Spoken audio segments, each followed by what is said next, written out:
para essa aula eu estou supondo que vocês já conhecem a função quadrática, já sabem desenhar o gráfico de uma parábola, tá certo? E a gente vai focar aqui especificamente nos máximos e mínimos, tá legal? Vamos entender o que é isso. Você já deve saber que quando o A é maior que zero, nós desenhamos a parábola com a concavidade voltada para cima. Quando A é menor que zero, parábola com cavidade voltada para baixo.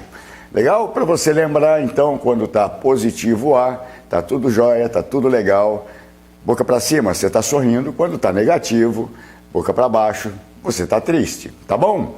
Esse A quem é? A função quadrática está aqui, um padrão dela, né? Ax² mais bx mais c. Esse A é o coeficiente do termo de segundo grau, tá legal? Então é ele que vai ser positivo ou negativo e vai definir, né, a concavidade da parábola. Até aí tudo bem? Legal, né? O que me interessa disso aqui? Observa que à medida que você vai percorrendo a curva, vai chegar um momento que quando ela tem a concavidade para cima, esse pontinho vai ser o mais baixo dela, né? Esse bico aqui a gente chama de vértice, tá? E nesse momento vai ocorrer um valor que a gente chama de mínimo, ou seja, o valor da função foi descendo, descendo, descendo, bateu aqui, ele começa a subir de novo. Lembra que ela é simétrica sempre? Muito bem. E o que acontece? Se a concavidade for para baixo, você vai percorrendo a curva, você não vai ter um mínimo, mas vai ter um máximo, tá bom? Por que não vai ter um mínimo? Porque aqui ela vai seguir infinitamente, né? Então, não tem um valor de mínimo, mas tem um valor de máximo. Então, esse máximos e mínimos está se referindo exatamente à posição do ponto na parábola. Você vai ter um ponto de máximo e um ponto de mínimo. Vamos ver para que serve isso, né? Mas antes, vamos ver assim. Eu fiz 2 esboços, e quando eu falo esboço, quer dizer, isso aqui não representa uma parábola específica, representa qualquer uma. É um rabisco, tá?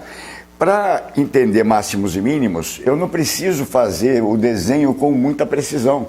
Eu preciso saber apenas o quê? Este ponto, que é o vértice, tá? Preciso conhecer esse ponto. O que é conhecer o ponto? Conhecer o valor da abscissa e da ordenada. Então, conhecendo o vértice e a concavidade, se é para cima ou para baixo. Com esses 2 elementos, eu consigo resolver muitos problemas, que são os problemas aí de máximos e mínimos. Daqui a pouquinho a gente vai ver você vai se situar melhor, ok? Mas, por que eu estou falando isso? Porque na aula em que a gente ensina a desenhar o gráfico, você tem uma série de procedimentos e você busca por mais pontos. Aqui não. Quando você perceber que trata-se de um problema de máximo e mínimo, você vai falar, opa, preciso do vértice e, claro, conhecer a concavidade, se é para cima ou para baixo, para determinar se esse vértice vai ser máximo ou se ele vai ser mínimo. Tranquilo? Muito bem. De novo, vamos adotar esse padrão, né? Ax² mais bx mais c.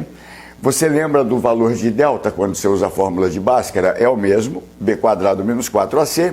E aqui você vai ter que decorar, tá bom? Eu preciso que você decore a abscissa do vértice e a ordenada do vértice. X do vértice é o valor de x, o valor da abscissa do vértice, ó. Você pode obter através desses coeficientes aqui. Então, identificou A, B e C, você utiliza nas fórmulas, tá bom? O x do vértice é menos b sobre 2a. O y do vértice, que vai ser o valor de y desse pontinho, você pode obter por menos delta sobre 4a. O macete para você não trocar aqui, né? Ao decorar as fórmulas. Está vendo que eu fiz um 4 aqui, forçadamente parecido com um delta? Parece, né? Tá bom? Assim você associa o 4 com o delta e não vai trocar o denominador aqui. Tá bom? Combinado? Ok. Muito bem, vamos prosseguir. Vamos pegar agora um exemplo, e aí você vai, acho que vai entender melhor o significado disso, para que serve isso, tá bom?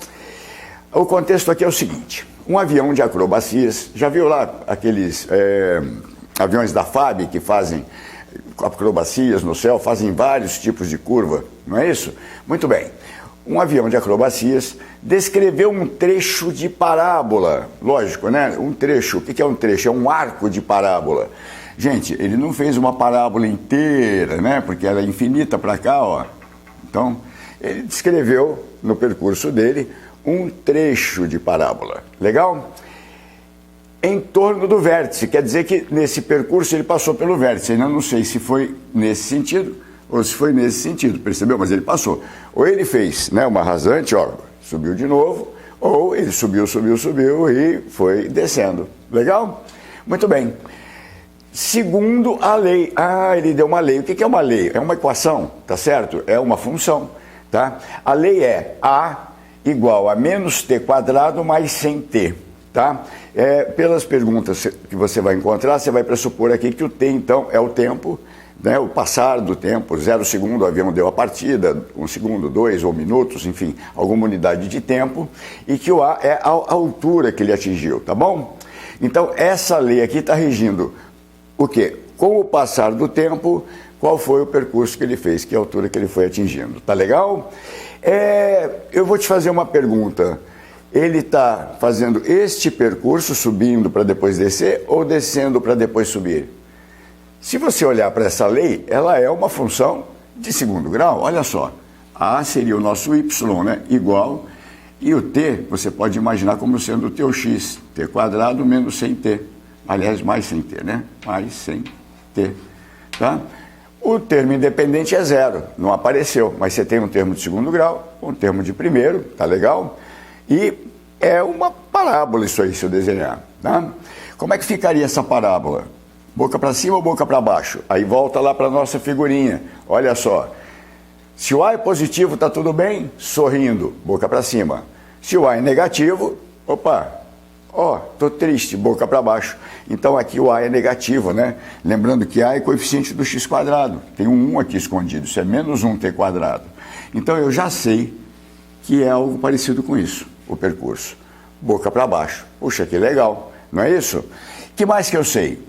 Repare, isso aqui deve estar, por exemplo, aqui seria o eixo da abscissa, né? O x, aqui o eixo das ordenadas, só que em vez de x, né? No lugar do x eu estou usando a variável t.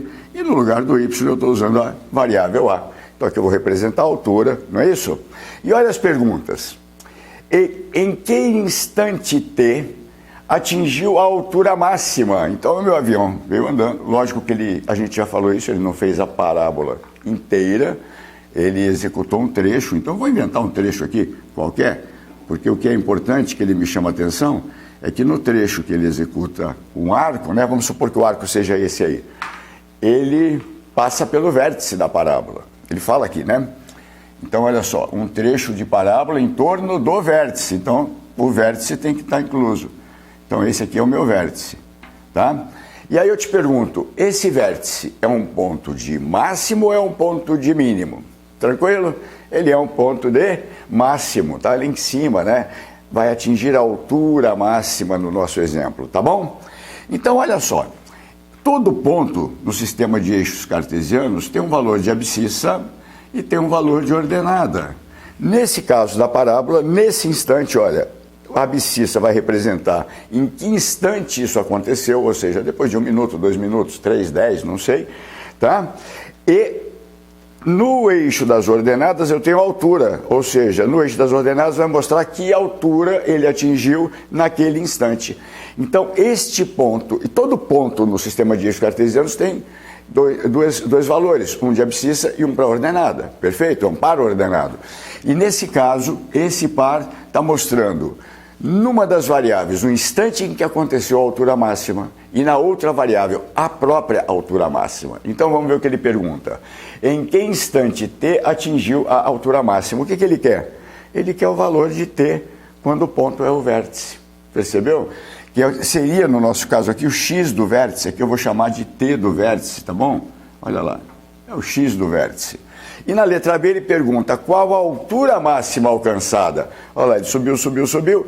Nesse instante ele teve a altura, eu vou chamar de altura do vértice, que seria o y do vértice. Ok? Identificou? São parecidos, vai mudar a trajetória, não vai ser o avião, o sujeito vai dar um tiro, uma bala de canhão faz um percurso parabólico, etc, etc. E tudo isso pode acontecer. Aqui pode ser tempo, pode ser percurso, né? Cada contexto vai ter uma história. Mas, basicamente, é isso. valor máximo, valor mínimo. Você percebeu que aqui é uma função quadrática, né? Você percebeu isso, você sabe que você está lidando com um vértice e já sabe o que tem que saber, tá bom? Já sabe por onde vai procurar. Vamos fazer o seguinte aqui, eu preciso de espaço, eu vou abrir esse espaço para a gente resolver esse exercício aqui, tá bom? Aqui vamos, tchau para as carinhas e vamos usar aqui dentro. Ok, pessoal, olha só, o que eu preciso calcular agora? O valor da abscissa do vértice, o valor da ordenada do vértice. Bom, eu vou aplicar essas duas fórmulas, tá? De que elas dependem? A, B, o delta depende de A, B e C, então eu preciso saber quais são os valores de A, B e C. E aonde que eu vou buscar isso? Ali na função, olha só. O A é o coeficiente de segundo grau. Quanto vale o nosso A? Menos 1. O B é o coeficiente do termo de primeiro grau. Quanto vale o B? 100. E o C é o termo independente. E, professor, não tem termo independente? Claro que tem. Quanto ele vale? Tem um zero invisível aqui, pode ser ou não? Olha lá, mais zero. Então, o C vale zero. Tendo A, B e C, você calcula tudo isso aqui, certo? Então, vamos nós. O x do vértice, gente. X do vértice é menos B sobre 2A. Vamos lá. X do vértice, só que em vez de x, né? A gente não é x, não chamou de x ali, chamou de quê? De t. Então, vou chamar de t do vértice. O nosso t do vértice é igual menos b sobre 2a. Ora, o b é 100. Menos b quer dizer o oposto do b. Se o b é 100, o oposto de 100 é menos 100. Menos 100. Professor, tempo negativo? Não, calma lá. Olha só. Até poderia, né? Mas não é o caso. Vamos lá. Sobre, olha lá, menos b sobre 2a. Quem é o a? Menos 1. Então, sobre 2 vezes a. E o a é menos 1. Então, embaixo vai ficar menos 2. Menos com menos dá mais, resultado positivo. 100 dividido por 2, 50. Tá bom? É uma unidade de tempo qualquer aí que a gente não sabe, não foi dado. Tá? Por exemplo, 50 minutos. Então, após 50 minutos ou 50 segundos, acho que é mais apropriado aí para uma acrobacia, né? Muito bem.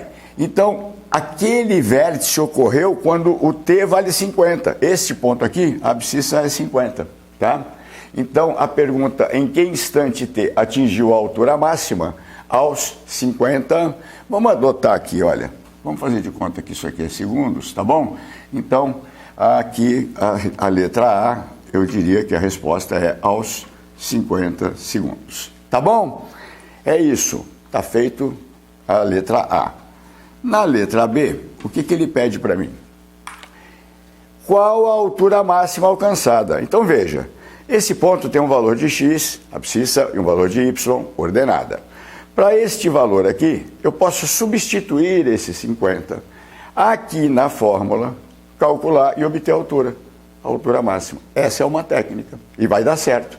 E vai dar o mesmo resultado que se você aplicar a fórmula do y do vértice. Então fica à vontade para escolher, tá bom? Só para manter um padrão, eu vou calcular o delta com você. Vamos nós. Delta igual, entendeu que não precisaria? Como eu tenho o valor de x e tenho a função, olha lá, quando t é 50, 50 ao quadrado, menos, né? Mais 100 vezes t, estaria resolvido. Mas vamos lá, só para a gente aplicar a fórmula e ver que também dá certo. O delta é b quadrado, quem é o nosso b? É 100. Portanto, 100 ao quadrado, menos 4 vezes a. O a é menos 1, olha o parênteses aqui, vezes c. O c é 0. Ah, que legal. Isso implica, isso aqui vai dar 0, ó. 4 vezes menos 1 vai dar mais 4, só que 4 vezes 0 dá 0. Então, o nosso delta ficou igual a 100 ao quadrado. Isso vai dar 4 zeros aqui, é isso? 4 zeros, ou seja, 10.000. Muito bem. E o y do vértice, que no caso aqui é a altura máxima, né? A altura do vértice, vamos chamar. A altura desse vértice, que vai ser a nossa altura máxima, é igual a menos delta, portanto, menos 10.000, sobre 4a. O a é menos 1, atenção para os sinais, né? Sobre 4 vezes a, só que o a é menos 1. Então, de novo, aqui dá menos 4, menos com menos dá mais, certo? 10.000 por 4, 10.000 por 2 dá 5.000, por 2 de novo, 2.500, tá certo? Então aqui você tem que a altura máxima é 2.500. Como ele também não falou qual é a unidade, não vou arriscar aqui, porque eu não sou piloto, não sei a altura que ele vai arriscar, acredito que seria metros, tá? Mas vamos fazer assim, vamos deixar então na letra B a resposta como 2.500. Como ele não deu unidade, eu vou escrever U.C, unidades de comprimento, tá? Raramente isso aqui é cobrado, mas quando você estiver fazendo uma prova descritiva, um exame aí mais sofisticado, vale a pena você mostrar que, né? Ninguém falou da unidade, você vai lá, em vez de inventar uma, você põe unidade de comprimento. Aqui poderia ser unidade de tempo, né? Tá bom? Então tá aí. Os dois valores você aplicou. O que pode acontecer também de diferente nos exercícios? Ele não te pedir as duas coisas, ele te pediu uma delas, né? Professor, como é que eu vou saber se eu preciso resolver o x do vértice ou o y do vértice? Não é? Muito bem, você vai ter que interpretar o problema, tá certo? Observa que a abscissa é aqui onde está o polinômio, né, de segundo grau, é o x, tá certo? Então, no caso, é o t, e a ordenada seria o f de x, não é isso? Que no caso o nosso a, tá bom? Interpretou direitinho, identificou-se, sabendo quem é tempo, quem é altura, é só ver qual é a pergunta. Ele está pedindo tempo ou está pedindo altura? E aí você vai saber qual deles é, tá bom? Obrigado pela atenção, até a próxima.